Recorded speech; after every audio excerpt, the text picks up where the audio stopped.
Ma'asyiral muslimat yang dimuliakan Allah Subhanahu wa taala. Hadis ini dari sahabat Abi Hurairah radhiyallahu anhu. Nabi sallallahu alaihi wasallam bersabda, "Unzuru ila man huwa asfala minkum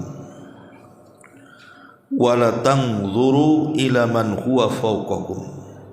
Fahuwa ajdaru alla tazdaru ni'matallahi alaikum.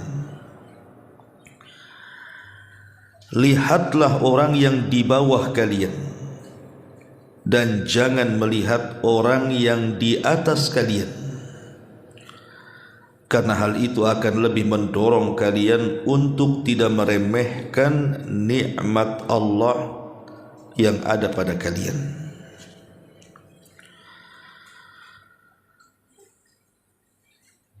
Dalam redaksi yang lain yang dikeluarkan Bukhari Muslim,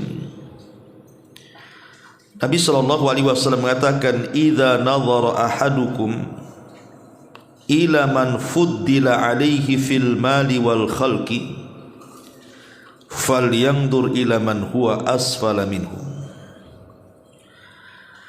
Jika seseorang di antara kalian melihat orang yang diberi kelebihan daripadanya, mungkin dari segi hartanya atau dari kesempurnaan tubuhnya, maka hendaknya dia melihat kepada orang yang berada di bawahnya. Tentu tidak lain dan bukan supaya kita menjadi hamba yang lebih bersyukur kembali. Ma'asyiral muslimat yang dimuliakan Allah Azza wa Jalla, hadis ini adalah hadis yang sangat mulia, karena hadis ini mencakup banyak sisi kebaikan, dan hadis ini bisa kita jadikan pegangan kita di masyarakat dan sebagai kaedah kehidupan bagi kita. Makanya Al-Imam Muhammad ibn Jarir At-Tabari ketika memberikan catatan kepada hadis ini, apa kata beliau? Hadza hadithun jami'un li anwa'i minal khair. Hadis ini, kata beliau, mencakup banyak sisi kebaikan. Kenapa demikian? Li'annal insan idza ra'a man fuddila alaihi fid dunya talabat nafsuhu mithla dhalik wastasghara ma indahu min ni'matillahi azza wa jalla wa harasa 'alal diyadi liyalhaqa bidzalika aw yuqaribahu. Hadza huwal mawjud fi ghalibin nas. Sampai beliau mengatakan, karena manusia jika melihat kepada orang yang lebih tinggi levelnya, maka jiwanya akan menuntut untuk serupa dengannya dan mulai mengecilkan nikmat Allah Subhanahu wa taala yang Allah berikan kepadanya, kemudian bertekad untuk menambah hartanya agar dia dapat mengejar kekayaan orang tersebut atau minimalnya menyamainya. Dan ini umumnya manusia seperti itu. Tapi kata beliau, wa amma idza nadhara fi umurid dunya ila man huwa duna, wa amma idza nadhara fi umuri dunya ila man huwa dunahu fiha dhaharat lahu ni'matullah fasyakaraha wa tawadha'a wa fa'ala al-khair. Kemudian kata Imam Muhammad ibn Jarir At-Tabari, dia mengatakan, adapun jika dari sisi dunia dan harta tentunya akan tampak di hadapannya bahwa nikmat Allah Subhanahu wa taala itu begitu besar kepadanya, maka dia akan bersyukur, bersikap rendah diri, dan dia akan banyak melakukan kebaikan. Ma'asyiral muslimat yang dimuliakan Allah Subhanahu wa taala, dan kita lihat, coba Bu, kalau seandainya ibu lehernya selalu melihat ke atas, mungkin melihat kepada orang-orang yang jauh lebih tinggi kedudukannya dibandingkan kita. Boleh jadi mungkin leher ibu bisa putus, Bu. Karena yang namanya orang kaya yang kita lihat itu nanti ada yang lebih kaya dibandingkan yang kita lihat. Namanya kita punya tetangga kaya, kita lihat kepada tetangga, kemudian kita ingin seperti tetangga kita. Setelah tercapai memang betul seperti tetangga kita kekayaan kita, nanti ada lagi orang yang lebih kaya dibandingkan dia, dan kita pun ingin mengejar hal yang sama. Nanti setelah sama lagi pasti ada lagi yang lebih kaya dibandingkan dia, dan seterusnya. Sampai kapan? Yang namanya langit itu ada langit lagi di atasnya.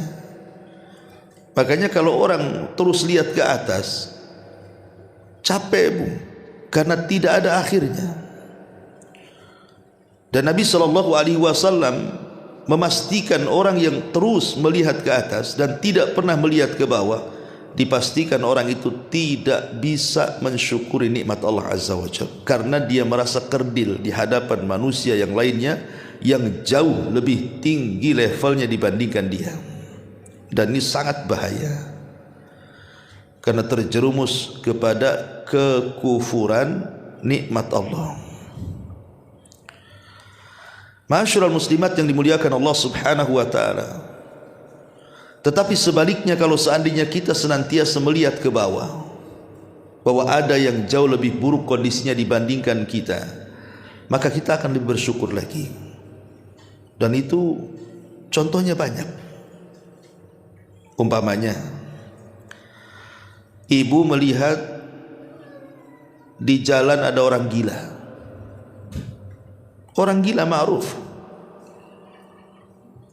Maka ibu akan bersyukur kepada Allah Subhanahu wa taala. Alhamdulillah saya tidak gila seperti dia. Akhirnya kita pun mengucapkan alhamdulillah, kan, Bu. Kemudian kita lihat lagi di sekitar kita ada yang mungkin fisiknya cacat. Matanya buta, budak telinganya, terputus tangan dan kakinya, kena amputasi. Maka kalau kita lihat kepada orang yang jauh lebih rendah kesehatannya, fisiknya, tentu kita akan mengatakan alhamdulillah. Mata saya tidak seperti mata dia. Dia buta, saya melihat. Dia tuli, saya mendengar. Dia tidak bisa berjalan, loh, saya bisa berjalan. Dia tidak bisa makan kecuali suapi, saya bisa makan sendiri. Akhirnya kan dengan sendiri lisan kita akan mengucapkan alhamdulillah, Bu. Bersyukur jadinya, kan. Lihat tetangga ngontrak, ibu punya rumah sendiri. Alhamdulillah, saya masih punya rumah sendiri walaupun jelek, saya tak ngontrak. Si fulan memang bagus rumahnya, tapi ngontrak sebulannya sekian, habis juga tuh duitnya tuh baik kontrakan. Bersyukur, Bu, akhirnya. Jadi tanamkan sifat seperti ini. Ada pamannya tetangga diuji suaminya jahat, suaminya suka mukul. Alhamdulillah suami ibu tidak seperti dia. Akhirnya ibu mengatakan alhamdulillah saya punya suami, masya Allah, masih lebih baik daripada suami dia. Begitu juga suami, alhamdulillah saya punya istri tidak seperti istri tetangga. Saya punya anak soleh soleha, tidak seperti anak tetangga yang durhaka kepada orang tuanya. Jadi kalau kita melihat ke bawah itu nanti bersyukur tuh, lisan kita pasti akan mengucap alhamdulillah tuh. Alhamdulillah suami saya kerjanya gajinya lebih tinggi, yang sebelah itu pengangguran tak kerja-kerja. Alhamdulillah, ya kan. Ibu bisa makan enak, bisa beli ini, bisa beli itu. Si fulan tidak bisa karena tidak punya uang, suaminya pun tak kerja. Alhamdulillah. Akhirnya kita mengucap alhamdulillah. Kalau kita melihat ke yang di bawah itu, Bu, pasti bersyukur. Atau secara umum bapaknya, kita hidup di negara yang notabene aman. Negara kita kan aman, alhamdulillah, tidak ada yang rusuh. Tidak seperti negara-negara di luar dikuasai gangster gitu ya. hidupnya tidak nyaman, atau mungkin kita lihat di negara-negara yang penuh konflik, perang sana sini, mau keluar aja susah. Kita ini keluar kemana saja bebas. Alhamdulillah, kita bersyukur kepada Allah. Lihat negara yang jauh lebih miskin dibandingkan kita dari segi keamanannya, dari segi ekonominya, supaya kita lebih bersyukur lagi hidup di negeri kita itu. Begitulah konsep Nabi SAW mengajarkan kepada kita qanaah, redha dengan pemberian Allah Subhanahu wa taala, bahwa ketika Allah Subhanahu wa taala membagi-bagikan rizkinya kepada saya, kepada ibu, kepada siapapun, maka Allah telah bagi rizki itu seadil-adilnya. Allah itu sangat adil. Mana bisa Ustaz adil? Si Anu tuh kalau usaha terus saja meroket, nggak pernah tuh namanya gulung-gulung tikar tuh. Saya ini sudah pinjam modal sana, modal sini, tetap saja ya kayak gini-gini hidupnya. Mana adilnya di sini? Kadang ada orang yang memandang seperti itu kan syubhat di kepalanya. Ingat, Allah itu terkadang memberikan sesuatu kepada kita ini karena sebuah kemaslahatan. Sebagaimana menahan sesuatu juga karena kemaslahatan. Allah kan yang menciptakan kita, Allah lebih tahu kondisi kita. Terkadang ada orang-orang yang sengaja Allah tidak sukseskan, sebab kalau dia sukses dia jahat. Makanya Allah Subhanahu wa taala sengaja ulur-ulur waktu itu. Ada juga orang-orang yang sukses terus, sebab kalau dia dimiskinkan, jadi boleh jadi dia melampaui batas, melakukan hal-hal yang di luar kendalinya. Jadi semua kembali kepada maslahat sebenarnya. Orang kaya diberikan keadilan dengan kekayaannya, orang miskin pun diberikan keadilan oleh Allah dengan kemiskinannya. Maka sering saya contohkan, Bu, banyak orang-orang kaya itu yang mereka punya uang banyak, tapi hidupnya tidak tenang, Bu. Hidupnya tidak tenang. Diberikan istri cantik, suaminya tampan, rumah besar, gaji besar, tapi tidak pernah tenang.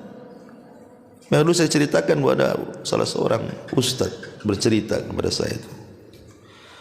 Jadi satu hari saya jalan-jalan sama dia keliling perumahan. Jadi ada rumah paling bagus di situ itu, tingkat 3 lagi rumahnya itu. Oh, mobilnya mahal. Ustaz itu tinggal di situ. Dia cerita sama saya, ya Ustaz Abu katanya, iya kenapa? Ini semalam katanya, ini yang punya rumah ini ngadu kepada saya, istrinya. Kenapa? Hidupnya terancam dengan suaminya katanya, mau dibunuh katanya. Jadi kok bisa? Nggak tahu masalahnya apa, tapi hidupnya nggak tenang katanya. Subhanallah. Secara zahir kan harusnya dia tenang kan? Rumahnya bagus, 3 lantai lagi, besar lagi, kendaraannya mewah. Hidupnya terancam dengan orang yang paling dekat dengan dia, suaminya. Nah, kok bisa seperti itu coba? Menunjukkan bahwa kekayaan itu kan tidak menjamin kebahagiaan. Terkadang orang-orang miskin yang ngontrak harmonis-harmonis saja kan keluarganya, bahkan lebih tertawanya lebih lebar, senyumnya lebih jauh lagi dibandingkan orang-orang yang penuh dengan harta. Jadi memang Allah Subhanahu wa taala sudah bagi loh orang orang kaya itu kehidupannya berbeda, dengan orang miskin juga kehidupan berbeda. Tetapi rizki Allah itu Allah bagikan seadil-adilnya. Ada orang kaya dengan kekayaannya tidak sanggup makan apapun yang mampu dia beli. Tapi ada orang miskin, dia makan semuanya walaupun tak sanggup beli. Masyarul muslimat yang dimuliakan Allah Subhanahu wa taala, maka ini sebuah kaidah yang sangat bagus sekali. Jangan pernah melihat ke atas, lihat ke bawah. Tapi perlu dirinci, Bu ya. Hadis ini perlu dirinci. Maksudnya apa? Maksudnya hadis ini cerita tentang dunia.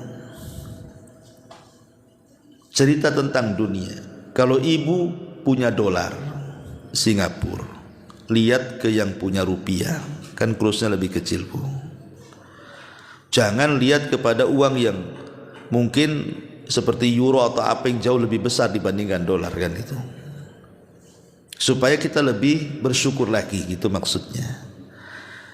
Hadis ini bicara soal dunia, tapi soal agama jangan diberlakukan hadis ini, Bu.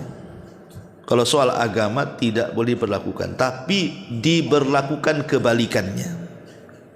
Kalau soal agama, soal akhirat, lihat ke yang di atas, jangan lihat ke yang di bawah. Ibu ini datang ke sini kumpul-kumpul, sebelahnya hafalan Qur'annya sudah 30 juz sudah rampung. Ibu baru hafal setengah juz. Yang sebelah ibu lagi wadduha saja tak bunyi. Kemudian ibu ngomong, alhamdulillah, saya masih lebih baik. Kenapa? Ini sebelah wadduha saja tak bunyi katanya. Bukan begitu, Bu. Kalau soal agama lihat ke yang di atas.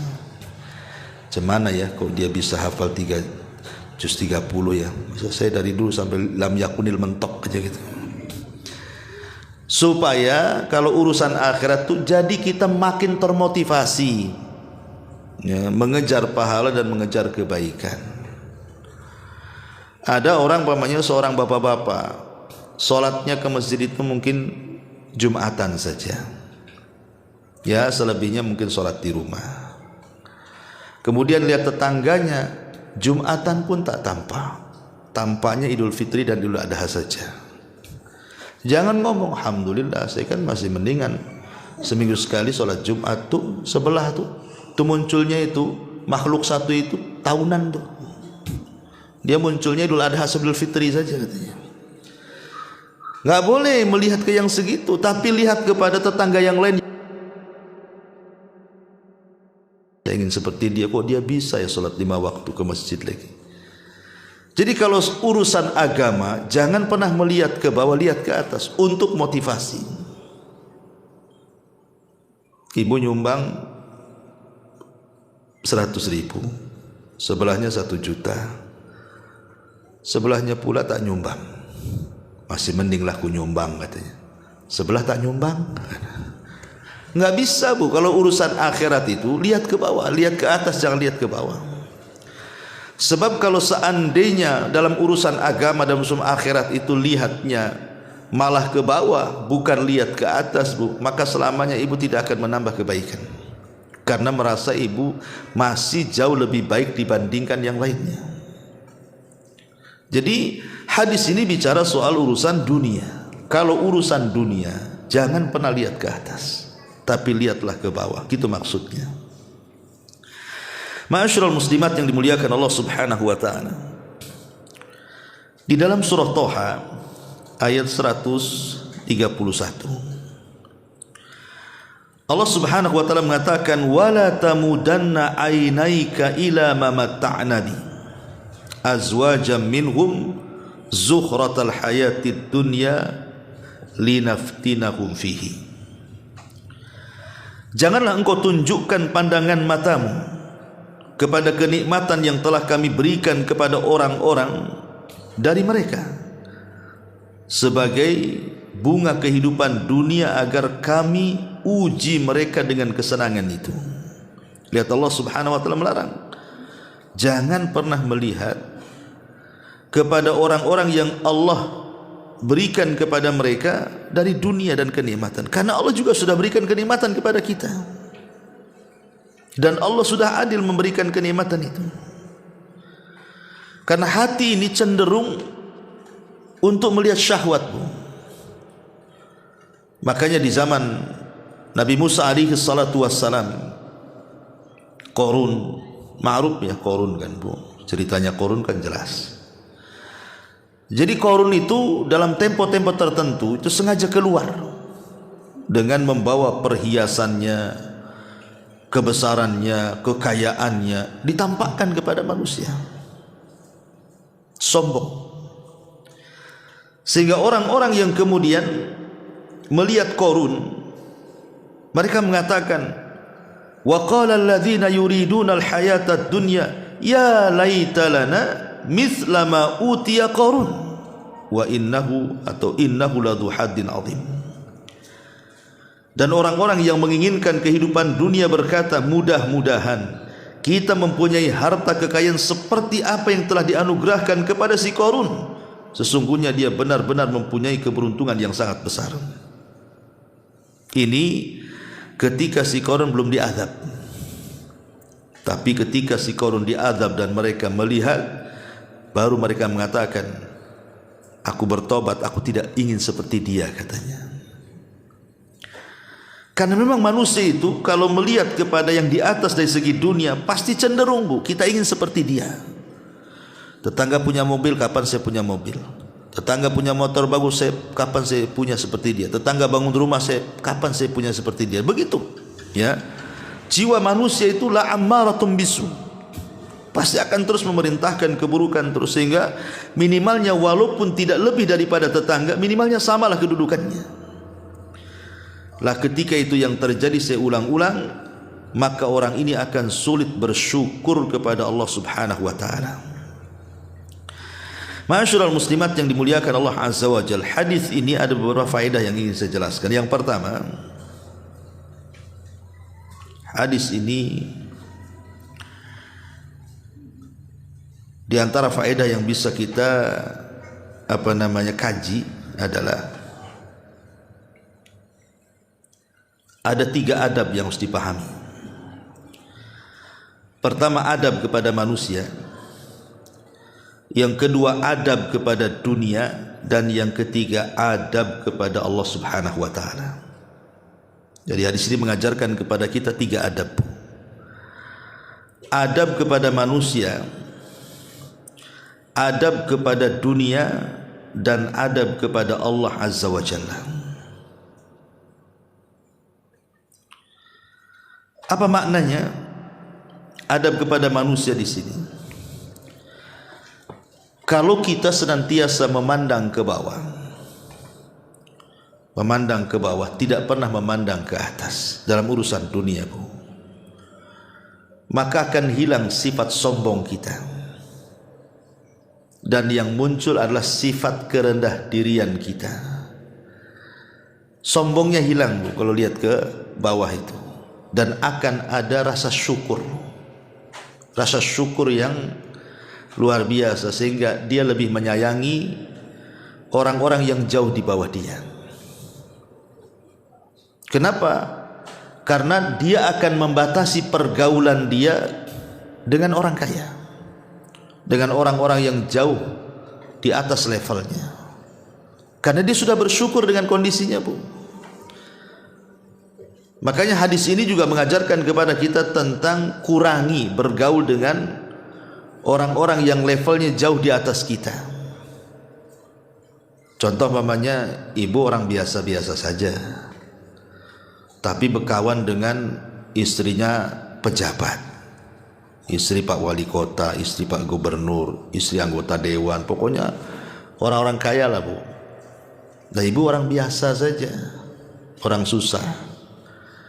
Ketika bergaul kepada mereka, otomatis, Bu, pandangan ibu pasti akan kemana-mana tuh.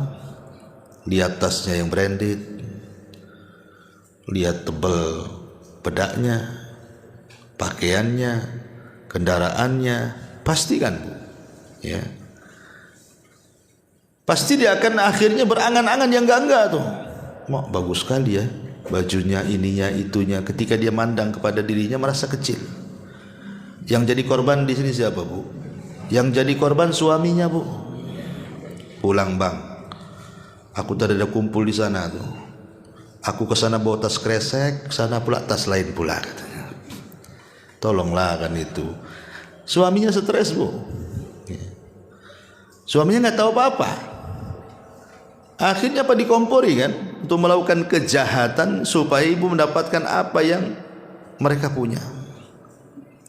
Ini kan bahaya seperti ini. Akhirnya hilang adab kita kepada manusia.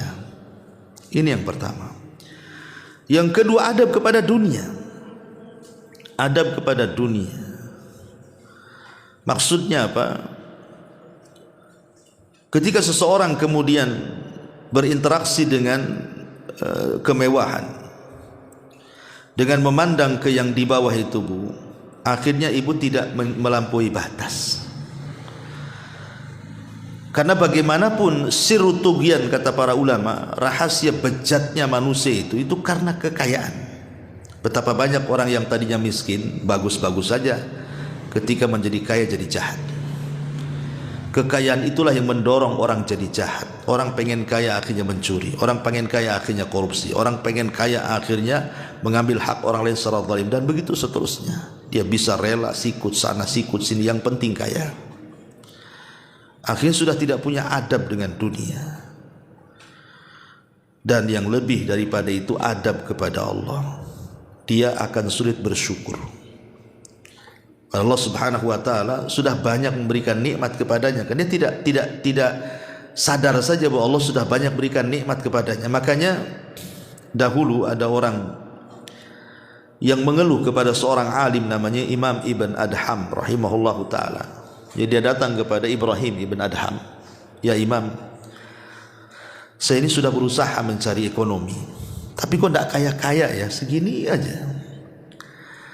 Akhirnya Ibrahim Ibn Adham rahimahullah mengatakan begini, "Mau enggak kau copot kedua matamu, ku beli seharga 1000 dinar." Dia bilang, "Enggak maulah," katanya.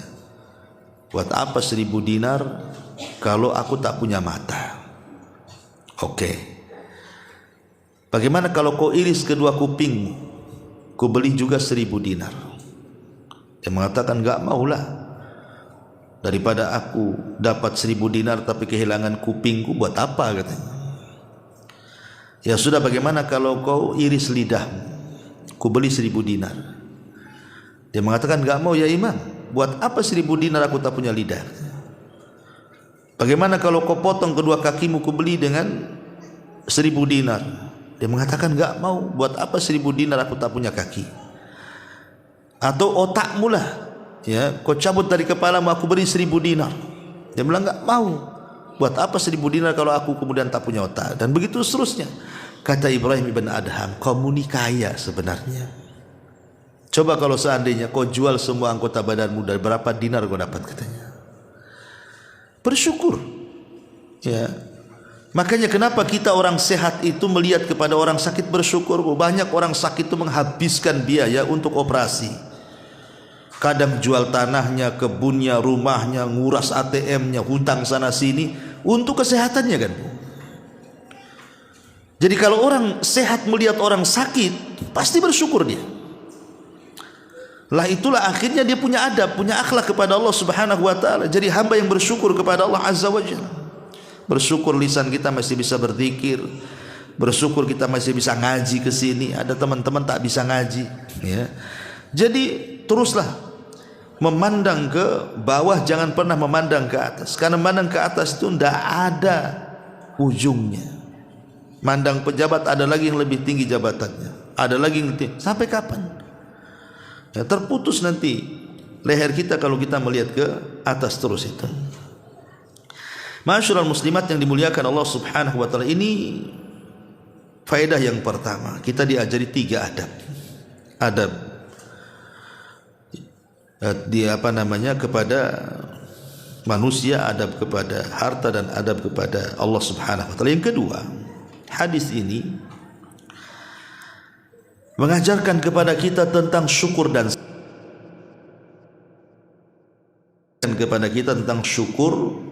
dan juga sabar. Apa maknanya bersyukur? Bahwa kita masih lebih baik dibandingkan orang lain, dan kita bersabar untuk tidak memandang kepada orang yang ada di atas kita. Dan 2 perkara ini, atau sifat syukur dan sabar ini, adalah 2 sifat yang paling banyak memasukkan kita ke surga. Pertama, syukur. Kalau kita melihat ke bawah kan kita lebih banyak bersyukur, Bu. Alhamdulillah, saya masih bisa jalan, si anu tak bisa jalan, Bu. Alhamdulillah, saya masih bisa makan, si anu puasa Daud. Itu. Jadi timbul rasa syukurnya. Kemudian bersabar untuk tidak mengikuti hawa nafsu, mengikuti keinginan. Bagaimana caranya ingin seperti dia, bagaimana akhirnya apa? Ditekan hawa nafsunya. terlatihlah kesabarannya. Luar biasa, Bu.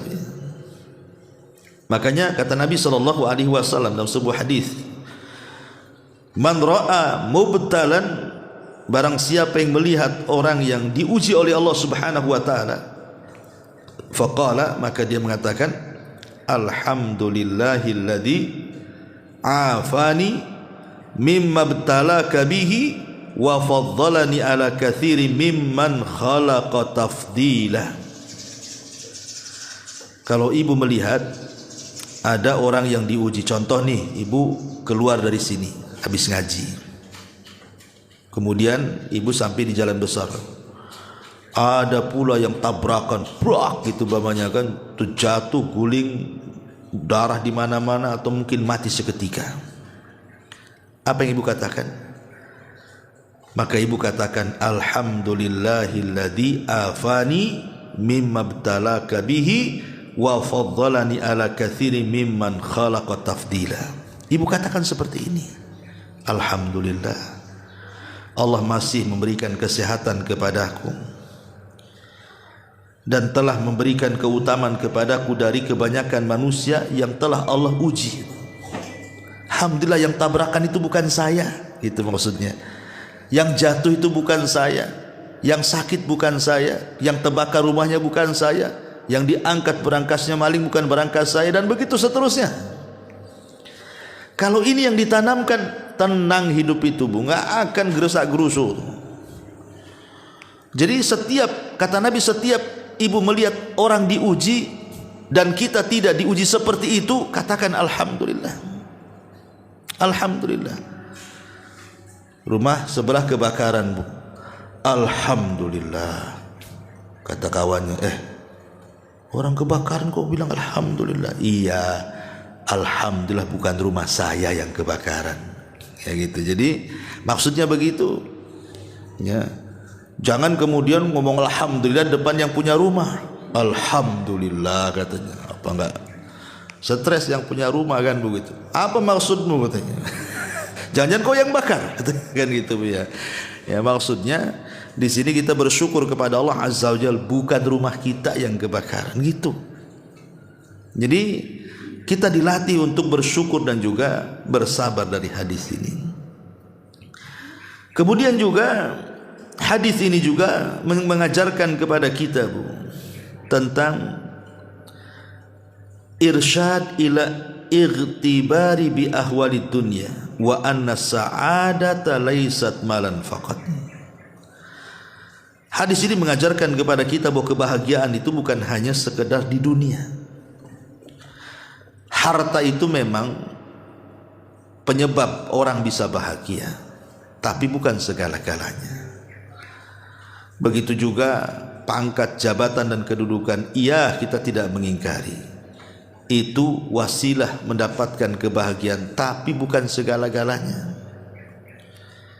Banyak yang tidak punya harta lebih bahagia dibandingkan yang punya harta kan, dan itu kenyataan. Banyak orang yang tidak punya jabatan lebih bahagia dibandingkan orang yang punya jabatan akhirnya dikejar-kejar KPK. Banyak, itu kenyataan. Ujung-ujungnya masuk bui juga, stres, dia hidup dalam penjara. Jadi kebahagiaan itu adalah ketenangan hati. Dengan melihat ke bawah tenang hati kita, itulah hakikat kebahagiaan maksudnya. Karena terkadang orang itu hanya disilaukan dengan zahirnya orang saja, dia tidak tahu batinnya. Nampak orang itu rumahnya bagus, pasti senang orang. Belum tentu.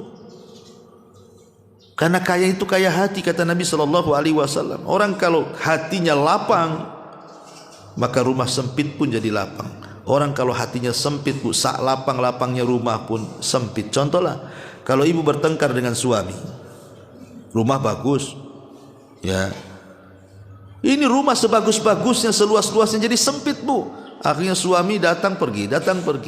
Dia nggak selesa hidup di rumah tuh. Kenapa? Karena ada masalah dengan ibu kan. Sempit tuh. Dia masih suka nongkrong di luar. Kadang-kadang nginep di rumah kawannya dan begitu seterusnya.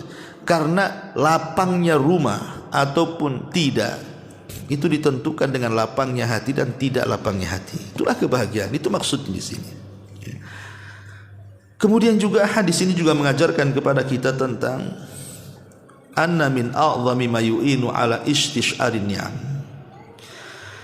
bahwa seagung-agungnya perkara yang bisa merasakan betapa banyaknya nikmat yang Allah telah anugerahkan kepada kita itu dengan cara an-nazar fi haliman huwa aqal halan minka, dengan melihat kondisi orang yang jauh lebih rendah dibandingkan kondisinya, maka itu akan lebih bersyukur lagi, Bu, untuk bersyukur lagi.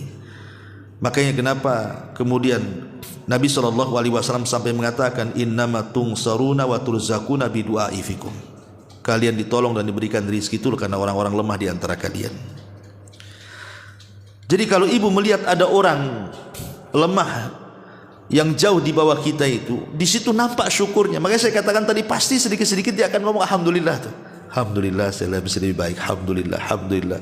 Karena itu memang yang paling besar, kita ini mengungkapkan rasa syukur dengan melihat orang yang di bawah kita ini. Dan juga perlu dipahami, Bu, bahwa yang namanya manusia itu pasti tidak sama kondisinya. Manusia itu tidak Allah ciptakan sama, baik secara fisiknya, baik akalnya, baik kesehatannya, baik kekayaannya, baik hartanya, baik jabatannya, baik pekerjaannya. Nggak ada yang sama, Bu. Allah itu sudah bagi-bagi semuanya, dan itu harus diterima, itu takdir dari Allah Subhanahu wa ta'ala. Maka terimalah bahwa pasti ada orang yang jauh lebih baik dari kita. Tak peduli seberapa baiknya kita bekerja, seberapa banyaknya yang kita punya, seberapa kerasnya kita belajar, pasti ada orang di luar sana yang jauh lebih baik dibandingkan kita, Bu. Maka jangan sampai iri hati. Ingin mengejar sesuatu, kadang-kadang kita tidak tahu diri, ingin terbang tinggi tapi saya pula tak punya. Makanya penting untuk terus melihat ke bawah dalam urusan dunia, dan jangan pernah terus memandang ke atas, karena dia tidak akan mendapatkan ketenangan hati, bahkan hilang qanaah, hilang ridha, dan ujung-ujungnya menolak takdir, dan lebih daripada itu memicu hasad. Ini yang paling bahaya, memicu hasad. Ya. Apa hasad? Ya ma'ruf hasad itu bercita-cita agar dia tidak lebih kaya dibandingkan saya. Itulah hasad. Hasad itu kan munculnya gara-gara melihat ke atas, bukan melihat ke bawah. Kalau orang melihat ke bawah, mau hasad dari mana? Mau dia lebih baik? Ya. Hasad itu muncul karena melihat ke atas, bahwa ada orang yang lebih tinggi dibandingkan dia, muncul hasadnya. Nah, ini yang bahaya. Makanya hadis ini juga mengajarkan kepada kita ilaj, obat, bagaimana supaya kita ini jangan sampai ada dalam hati kita ini dengki, hasad, dan yang semacamnya. Ma'asyiral muslimat yang dimuliakan Allah Subhanahu wa ta'ala, maka hadis ini juga mendatangkan faedah kepada kita tentang ketenangan hati dan thariqah, supaya kita lebih qanaah lagi, lebih zuhud lagi terhadap dunia. Wallahu a'lam. Kita baca sedikit di sini perkataan pengarang. Hadis ini, kata pengarang, menunjukkan bahwa seorang muslim tidak sepantasnya melihat orang yang di atasnya dalam urusan dunia. Jika melakukannya, dia justru akan lelah, menganggap sedikit nikmat Allah dan tidak mensyukurinya. Nah, akhirnya apa? Meremehkan, kan, Bu? Kenapalah orang itu kaya, kenapa saya miskin? Kenapa orang itu sehat, kenapa saya sakit terus? Kenapa orang itu jaya, kenapa saya kok nggak pernah jaya? Kenapa? Akhirnya begitu. Akhirnya apa? Seolah-olah nikmat Allah tidak pernah ada pada badan dia, kan?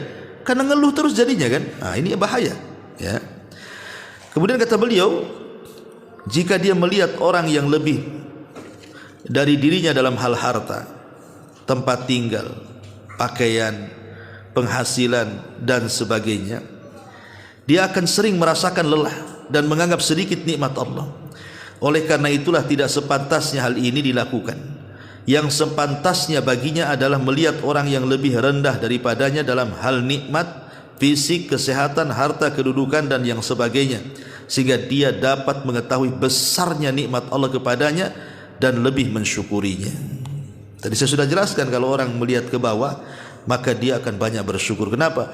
Rupanya nikmat Allah jauh lebih banyak yang diberikan Allah kepadanya dibandingkan orang yang di bawahnya. Jadi menjadi hamba yang bersyukur. Kemudian kata beliau, tidak ada seorang fakir kecuali pasti ada yang lebih fakir. Tidak ada orang yang sakit kecuali pasti ada orang yang lebih parah sakitnya. Tidak ada orang yang memiliki kedudukan kecuali pasti ada orang yang lebih rendah kedudukannya, dan seterusnya. Dan itu bahan renungan bagi kita. Artinya kalau kita sakit cuman ya mamanya tak punya satu tangan diamputasi, lihat ke yang 4, dan begitu seterusnya. Kemudian kata beliau, ketika melihat orang yang lebih rendah daripadanya, dia akan mengetahui besarnya nikmat Allah yang ada padanya sehingga dia mensyukurinya. Melihat orang yang di bawah ini berlaku dalam urusan dunia. Adapun dalam urusan agama, seorang muslim sepantasnya melihat orang yang di atasnya. Hendaklah dia bersungguh-sungguh dalam urusan agama dan meneladani orang-orang yang terbaik, terutama para nabi. Hendaklah dia meneladani mereka serta bersegera dan berlomba-lomba dalam urusan agama. Hal ini berdasarkan firman Allah Azza wa Jalla, fastabiqul khairat, berlomba-lombalah kalian dalam kebaikan. Sabiqu, berlomba-lombalah kalian untuk mendapatkan ampunan. Janganlah dia melihat pada para pemalas, pada orang-orang jahat. Ya, umpamanya ibu ya suka gibah, tapi mungkin seminggu 2 kali, ya. Tapi tetangga tiap hari gibah. Alhamdulillah saya masih 2 hari sekali gibahnya. Enggak boleh, Bu. Ya. Enggak boleh kayak gitu. Ya, ini jangan lihat orang jahat. Kalau bisa jangan gibah sama sekali. Dan juga para pendosa. Ya. Saya mabuk tapi seminggu sekali. Si Anu tuh tiap hari, si mendingan saya katanya. Enggak boleh. Ya, jangan kita nggak boleh seperti itu. Akan tapi hendaklah dia, kata Syekh, melihat orang-orang yang berbuat baik dan berlomba-lomba menuju kebaikan. Dia bersegera menuju sholat, zakat, puasa, mengikuti adab-adab yang diajarkan syariat, menjauhi tempat-tempat yang membuatnya dituduh berbuat buruk, menjauhi perbuatan maksiat dan meneladani orang-orang baik.